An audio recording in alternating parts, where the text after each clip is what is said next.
우리는 다음 세대의 길을 예비하는 자들입니다. 대로를 여는 자들입니다. 이것을 확신하시고 이 믿음을 가지고 오늘도 예배하시기 바랍니다. 복음을 체험하지 않으면 예배도 성공할 수 없고 현장도 살릴 수가 없습니다. 그래서 이제는 복음을 아는 정도가 아니고 이제는 복음이 내 속에서 실제로 역사하고 체험되는 시간표로 가는 게 지금의 시간표입니다. 그래서 확신하라, 누리라 이 말이 실제 이 체험이 나에게 일어나야 합니다. 여러분, 우리가 많이 알아야 됩니까? 많이 몰라도 됩니다. 말씀 한 구절만 제대로 잡고 응답받아도 여러분 평생의 응답이 나오게 됩니다. 우리가 뭘 잘해야지 전도할 수 있다면 얼마나 힘들겠습니까? 아니고 복음을 체험하면 현장을 살릴 수 있습니다. 그러나 복음 체험하지 못하면 영적인 수준이 절대로 변화되어지지 않습니다. 여러분 아마 이런 기도를 많이 했을 겁니다. 우리 가문을 살리고 싶다. 이 가문을 살릴 수 있도록 내가 복음 속에 들어가야 된다. 그런 생각을 했습니다. 내가 복음을 체험한 이 마음과 생각과 이 삶과 그릇이 우리 가문의 영적 문제보다는 커야 합니다. 이 모든 걸 담을 수 있어야 합니다. 그렇지 않으면 살릴 수가 없습니다. 맨날 싸우고 있는 거죠. 여러분 싸워서 어떻게 이길 수 있겠습니까? 영적 문제 싸우는 게 아니고 영적 문제하고 상관없을 만큼 우리의 그릇이 넓어져야 됩니다. 그래서 오늘 말씀을 한번 이렇게 집중해서 들어보시고 실제로 이제는 복음을 체험하는 시간을 내가 투자하겠다. 이렇게 마음을 담으시면 하나님께서 여러분 인생에 놀라운 일들을 하실 겁니다. 자, 첫 번째로 성삼위 하나님을 체험한 사람이 체험한 남은 자만이 현장을 살릴 수 있습니다. 이사야를 통해 말씀하신 게 뭐냐면 임마누엘입니다. 임마누엘. 하나님께서 나와 함께 하신다. 이걸 확신한 자만이 현장을 살릴 수 있습니다. 어떻게 확신합니까? 하나님께서는 말씀을 성취하십니다. 두 번째, 성자 예수님께서 3저주를 해결하셨습니다. 이제 우리가 기도해야 될 것은 이겁니다. 복음 여러분 다 압니다. 하나님 자녀의 축복 다 압니다. 이제 이 응답을 갖고 이제 실제로 내가 가는 곳의 저주가 다 무너져야 됩니다. 이걸 이제 마음껏 사용하시기 바랍니다. 성령께서 살릴 수 있는 힘을 주십니다. 여러분 우리가 왜 못합니까? 힘이 없기 때문입니다. 여러분 힘을 얻으셔야 됩니다. 여러분이 받을 축복과 응답이 얼마나 많은데 사단이 자꾸 이거를 방해하는 겁니다. 자, 두 번째는 보호자의 축복을 체험한 자만이 현장을 살릴 수 있습니다. 이사야가 본 것이 뭐냐? 보호자에 앉으신 주님을 본 겁니다.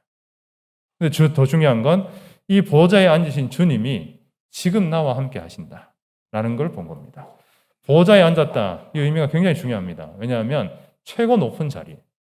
그 자리는 뭡니까? 창조주이시고 전능한 자이시고 우리의 모든 문제를 해결하실 수 있는 그 주님께서 나와 함께 하신다는 걸 이사야가 확인을 한 겁니다. 여러분은 강한 능력을 가진 자입니다. 이미 천군 천사가 여러분을 다 둘러싸고 있습니다. 이제 그 축복을 현장에서 사용하는 겁니다. 내 현장에 여호와의 영광이 충만하게 해달라. 이 축복을 여러분이 현장에서 누리는 겁니다. 이것을 체험한 사람, 세 번째로 보면 3시대를 살릴 수 있습니다. 여러분을 통해서 목회자가 살아나게 될 겁니다. 중직자입니다. 중직자는 현장을 위해서 하나님이 세워놓으시고, 세 번째는 부교육자와 렘넌트. 하나님 여러분을 통해서 후대들이 계속해서 일어나게 될 겁니다. 앞으로 목회자 많이 일어나야 됩니다.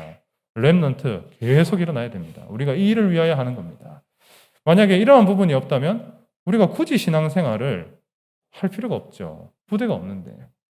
근데 하나님 반드시 우리에게 맡겨주신 다음 세대가 있기 때문에 우리는 신앙생활을 하게 되는 겁니다. 여러분들이 복음을 진짜 체험해야 됩니다. 왜냐하면 우리 후대가 다 여러분의 손에 달려 있습니다. 자, 첫 번째는 남은 자는 임마누엘로 산 소망을 가지면 됩니다. 여러분, 소망 가진 사람은 힘이 있습니다. 소망이 없는 사람은 힘이 없습니다. 여러분은 어떤 소망을 가지고 사십니까? 저는 우리 교회 후대들 또 여러분을 통해서 앞으로 일어날 전도운동을 맨날 그립니다. 여러분 현장에서 잘 이렇게 그냥 기도하고 이래 있어도 저는 항상 같이 전도할 거를 그립니다. 언젠가는 같이 전도해야지. 언젠가는 같이 전도할까? 이러면 넌도 데리고 이렇게 전도하고 이렇게 너무 좋다. 이렇게 다른 나라 갈 거 너무 좋다. 이렇게 사는 사람하고 아이고 막 소망이 없다. 이렇게 사는 사람하고는 나중에 완전히 다른 결과가 나올 겁니다.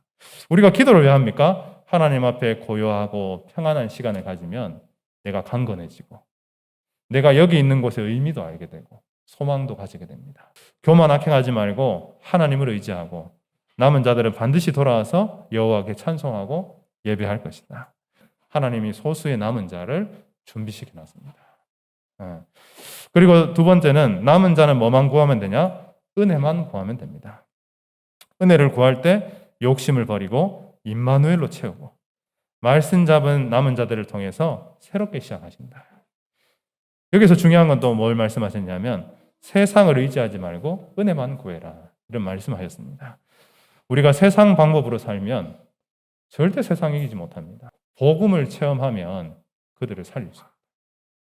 여러분, 우리가 공부를 많이 해야 된다. 그 세상 의지하는 겁니다. 복음을 누리는 그 지혜 속에서 세상을 다 살릴 수 있습니다. 세 번째는 24시 응답받는 성전의 축복을 누리자고 말씀하셨습니다. 남은 자들은 24시 응답받는 성전이 되어야 된다. 우리 교회가 24시 성전에 기도할 수 있는 교회가 되어야 된다. 모든 문제가 왔을 때 성전에서 기도할 때 해결이 되는 것이다. 여러분, 우리가 영적인 데 가치를 둬야 되겠죠. 네 번째, 여호와를 24시 앙망하는 성전의 축복을 누려야 됩니다. 하나님 주시는 힘을 얻으면 다른 사람을 이해하고 용서하고 위로하는 자가 되어집니다. 우리가 진짜 힘을 얻어야 되는 이유는 다른 사람을 이제 살려야 되기 때문입니다. 두 번째, 영원한 말씀을 잡고 여호와를 앙망하면 새 힘을 얻게 됩니다. 여러분, 말씀 잡고 기도해서 매일 새 힘을 얻으시기 바랍니다. 하나님께서 우리를 도우실 건데요. 이사야 41장 10절의 말씀을 같이 읽도록 하겠습니다. 41장 10절입니다. 두려워하지 말라. 내가 너와 함께함이라. 놀라지 말라. 나는 내 하나님이 됨이라. 내가 너를 굳세게 하리라. 참으로 너를 도와주리라. 참으로 나의 의로운 오른손으로 너를 붙들리라. 이번에 글자를 좀 바꿔주시면 남은 자는 여호와의 도우심을 확신하라. 이렇게 바꿔주시기 바랍니다. 막 구하는 게 아니고 사실은 다 있죠, 우리에게. 그래서 확신만 하시면 됩니다. 오늘 말씀에도 보니까 어떤 상황이 돼도 하나님께서 나와 함께 하십니다. 믿음을 가지는 게 먼저입니다. 문제를 해결하는 게 먼저가 절대 아닙니다. 이 문제가 있어도 하나님이 나와 함께 하신다는 확신을 놓치지 않는 게 더 중요합니다. 자, 두 번째 13절, 14절 읽어보겠습니다. 이는 나 여호와 너의 하나님이 내 오른손을 붙들고 내게 이르기를 두려워하지 말라. 내가 너를 도우리라 할 것임이니라. 자, 우리 결론 같이 한번 읽어볼까요? 나의 모든 시간을 세상에 투자하지 말고 복음을 체험하는데 투자하라. 그래서 여러분이 기초공사를 좀 튼튼히 하는 시간을 좀 가지면 좋겠다. 두 번째는 그 기초공사 위에 기둥을 세우는 겁니다. 그게 강단 메시지입니다. 마지막에 핵심이나 이런 집회 메시지를 들으면 지붕이 딱 세워지는 겁니다. 그럼 내 신앙생활이 튼튼한 집이 딱 만들어지는 겁니다. 자, 두 번째는 복음을 묵상하는데 시간을 투자해야 돼요. 저는 이렇게 합니다. 보좌의 축복. 너무 좋아. 가장 쉬운 방법. 아침에 일어나면 성삼위 하나님 나와 함께 있지. 내가 가는 곳에 보좌의 축복이 일어나지. 그럼 된 거 아이가? 출발. 이렇게 해서 시간을 늘려나가는 거예요. 아시겠죠? 이렇게. 그래서 아무리 바빠도 기도할 수 있어요. 요거 하시고 그 다음에 그것도 힘나시면 이제 237 나라까지 복음으로 가장 행복한 시간에 여러분의 인생을 투자하시기 바랍니다. 어떻게 하냐? 1분, 1분, 1분. 그리고 영적인 것에 내 인생을 투자하시기 바랍니다. 그러면 하나님이 반드시 영적인 결과를 주실 겁니다. 이 시간에 우리가 같이 한번 말씀을 잡고 이제 기도할 텐데요. 하나님, 정말로 이번 한 주간 동안에 하나님께서 나를 도우시는데 이 축복에 정말로 집중하고 이 확신을 가지고 또 영적인데 내 시간을 투자할 수 있도록 하나님 축복해 달라고 우리 말씀 잡고 같이 한번 합심으로 기도하겠습니다.